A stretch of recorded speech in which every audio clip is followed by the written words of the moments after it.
بسم اللہ الرحمن الرحیم۔ السلام علیکم۔ آج ہم دیکھ لیتے ہیں کہ ضمنیاں کیا ہوتی ہیں۔ ضمنیوں کو case diaries, investigation diaries, police diaries بھی کہا جاتا ہے اور اس کی کیا امپورٹنس ہے۔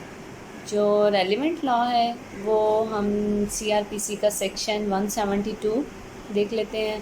اور جو high court rules and order ہے اس کا والیوم 3 چیپٹر 12، اور ساتھ میں پولیس رولز جو ہیں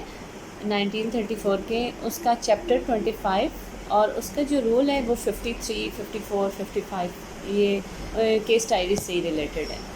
172 CRPC میں بتایا گیا ہے کہ جب بھی کوئی FIR رجسٹرڈ ہو گئی تو اس کی انویسٹیگیشن کا پروسیجر سٹارٹ ہو جاتا ہے۔ جو انویسٹیگیشن آفیسر ہوتا ہے IO، وہ کلیکشن آف ایویڈنس اس کا کام ہے۔ تو پھر اس کو جب کسی کیس کی انویسٹیگیشن انٹرسٹ کی جاتی ہے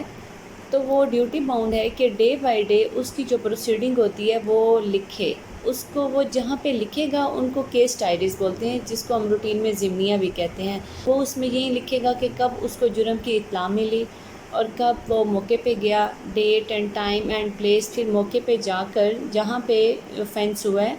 یا جس طرح سے اس کو کوئی بھی کال موصول ہوئی کہ یہاں پہ کوئی بھی اوفینس، کوگنیزیبل اوفینس کمٹ ہوا ہے، وہاں پہ جا کر وہ بتائے گا کہ اس نے وہاں پر جا کر یا اس سے ریلیٹڈ جو ڈیفرنٹ جگہ ہیں وہاں پر جا کر اس نے کیا کیا چیز آبزرو کی، کیا کیا اس نے ایویڈنس جو تھی مٹیریل ایویڈنس وہ کلیکٹ کی، اور ایٹ دا اینڈ وہ اس میں اپنی بھی اوپینین لکھے گا کہ اس نے ان ساری انویسٹیگیشن سے کیا چیز اسرٹین کی۔ وہ اپنی کیس ڈائریز میں یہ بھی لکھے گا کہ اس نے کب اس اوفینس کی انویسٹیگیشن سٹارٹ کی اور کب اس نے انویسٹیگیشن کلوز کی، اور ہر کیس کی جو انویسٹیگیشن وہ کرے گا، ظاہر ہے ڈیفرنٹ کیسز ہوتے ہیں تو ہر کیسز کی جو ضمنیاں ہوں گی وہ ڈیفرنٹ ہوں گی۔ بے شک IO ایک ہو سکتا ہے، لیکن جو کیس ڈائریز ہوں گی وہ ہر کیس کی ڈیفرنٹ ہوں گی۔ وہ اپنی ڈائریز نہیں مینٹین کرے گا، وہ اپنی ڈائریز اس کیس کے حوالے سے مینٹین کرے گا کہ اس کیس میں اس نے کیا پروسیجر اڈاپٹ کیا، کس طرح سے اس نے ایویڈنس کلیکٹ کی۔ کوئی بھی criminal court in case diaries کو اپنی ہیلپ کے لیے منگوا سکتی ہے، ایویڈنس کے لیے نہیں۔ اور جو ملزم ہے یا اس کا جو وکیل ہے وہ ان کیس ڈائریز کی کاپی نہیں مانگ سکتے، جس طرح سے ہوتا ہے 161 کی جو کاپیز ہوتی ہیں وہ ملزم کو یا اس کے وکیل کو پرووائڈ کر دی جاتی ہیں،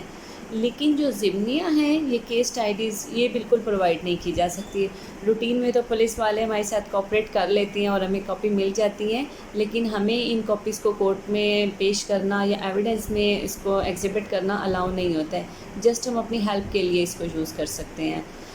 اور جو IO ہے وہ اس کو اپنی میموری کو ریفریش کرنے کے لیے بھی یوز کر سکتا ہے۔ اگر IO ڈیورنگ ٹرائل یہ اس میں کہہ دیتا ہے کہ فلاں ضمنی پر میں نے یہ اس طرح سے موقع پر گیا اور اس طرح سے، تو پھر کورٹ اس کو کروبوریٹ کرنے کے لیے اس کی سٹیٹمنٹ کو یا اس کو کنٹرڈکٹ کرنے کے لیے ہم اس کو پھر یوز کر سکتے ہیں ضمنی کو۔ وہ بھی جو قانونی شہادت آرڈر 1984 کے جو آرٹیکل ہیں 140 اور 153، اس میں کروبوریشن اور کنٹرڈکشن کی حد تک بات کی گئی ہے، تو تب ہم اس کو یوز کر سکتے ہیں، ادروائز ہم اس کو ایویڈنس میں جو ضمنیاں ہیں اس کو یوز نہیں کر سکتے۔ پولیس رول کا چیپٹر 25، اس کا رول 53 کیس ڈائریز سے ڈیل کرتا ہے۔ اس میں بتایا گیا ہے کہ جو انویسٹیگیشن آفیسر ہوگا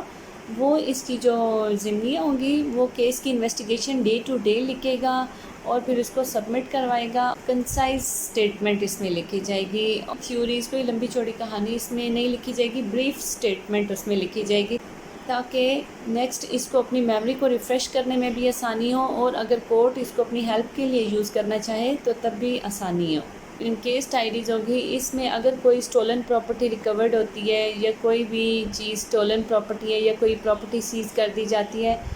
کسی بھی طرح سے جو انفارمیشن ہوگی پراپرٹی سے ریلیٹڈ وہ بھی اس میں لکھی جائے گی۔ انفیکٹ جو اس کی ضمنیاں ہیں نا، اس میں جو تفتیشی آفیسر ہوگا وہ اپنے ایک ایک منٹ کی رپورٹ لکھے گا ڈیورنگ انویسٹیگیشن کیس کی، اپنے ڈیلی روٹین نہیں لکھے گا، جسٹ کیس کے حوالے سے کہ اس نے کب انویسٹیگیشن سٹارٹ کی، اس نے کب انویسٹیگیشن کلوز کی، اس درمیان میں جو جو کچھ ہوا وہ ساری ڈیٹیل وہ اپنی